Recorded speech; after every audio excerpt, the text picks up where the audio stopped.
Hi hello ನಮಸ್ತೆ. ನಾನು ವಾಸುದೇವ ಪೆರುವಾಜೆ. ಒಂದು ಸಣ್ಣ ಹಳ್ಳಿಯಲ್ಲಿ ರವಿ ಎಂಬ ಹುಡುಗನಿದ್ದ. ಅವನಿಗೆ ದೊಡ್ಡ ಕನಸುಗಳಿದ್ದವು.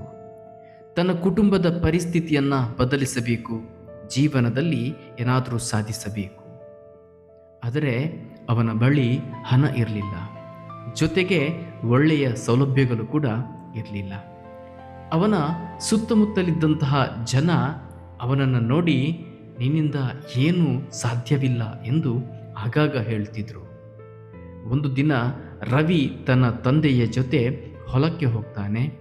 ಹೊಲದಲ್ಲಿ ಅವನ ತಂದೆ ಒಂದು ಸಣ್ಣ ಬೀಜವನ್ನು ಮಣ್ಣಿನಲ್ಲಿ ಬಿತ್ತುತ್ತಾರೆ. ರವಿ ಪ್ರಶ್ನೆಯನ್ನ ಕೇಳ್ತಾನೆ, ಅಪ್ಪ, ಇಷ್ಟು ಸಣ್ಣ ಬೀಜದಿಂದ ಅಷ್ಟು ದೊಡ್ಡ ಮರ ಬೆಳೆಯುತ್ತದಾ ಎಂದು.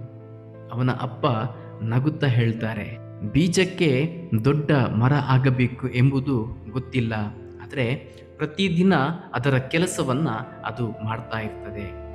ಮಣ್ಣು ಸಿಕ್ಕಿದ್ರೆ ಬೇರು ಬಿಡುತ್ತದೆ, ನೀರು ಸಿಕ್ಕಿದ್ರೆ ಬೆಳೆಯುತ್ತದೆ ಎಂದು. ಈ ಮಾತು ರವಿಯ ಮನಸ್ಸಿನಲ್ಲಿ ಹಾಗೆಯೇ ಉಳಿಯಿತು.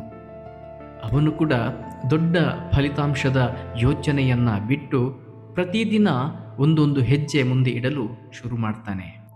ಒಂದು ದಿನ ಓದುತ್ತಾ ಇದ್ದ, ಮತ್ತೊಂದು ದಿನ ಹೊಸ ಕೌಶಲ್ಯವನ್ನು ಕಲಿಯುತ್ತಿದ್ದ. ಸೋತ ದಿನವೇ ಮತ್ತೆ ಪ್ರಯತ್ನಿಸುತ್ತಿದ್ದ. ಸ್ವಲ್ಪ ಸಮಯಗಳ ನಂತರ ಒಮ್ಮೆ ಅವನನ್ನು ನೋಡಿ ನಿನ್ನಿಂದ ಏನೂ ಆಗಲಿಕ್ಕೆ ಸಾಧ್ಯವಿಲ್ಲ ಅಥವಾ ಮಾಡಲಿಕ್ಕೆ ಸಾಧ್ಯವಿಲ್ಲ ಎಂದ ಜನರೇ ನೀನು ಇಷ್ಟು ದೂರ ಹೇಗೆ ಬಂದೆ ಎಂದು ಕೇಳ್ತಾರೆ. ಆಗ ರವಿ ನಗುತ್ತಾ ಉತ್ತರಿಸ್ತಾನೆ, ನಾನು ಒಂದೇ ದಿನದಲ್ಲಿ ದೊಡ್ಡವನಾಗಲು ಪ್ರಯತ್ನಿಸಲಿಲ್ಲ, ಪ್ರತಿದಿನ ಒಂದೊಂದು ಹೆಜ್ಜೆಯನ್ನು ಇಟ್ಟೆ. ಹೌದು, ನಾವು ದೊಡ್ಡ ಕನಸುಗಳನ್ನು ಕಂಡಾಗ ಅದರ ಗಾತ್ರ ನೋಡಿ ಹೆದರಬೇಡಿ. ಇಂದು ನೀವು ಇಡಬಹುದಾದ ಒಂದು ಸಣ್ಣ ಹೆಜ್ಜೆಯ ಬಗ್ಗೆ ಮಾತ್ರ ಯೋಚಿಸಿ.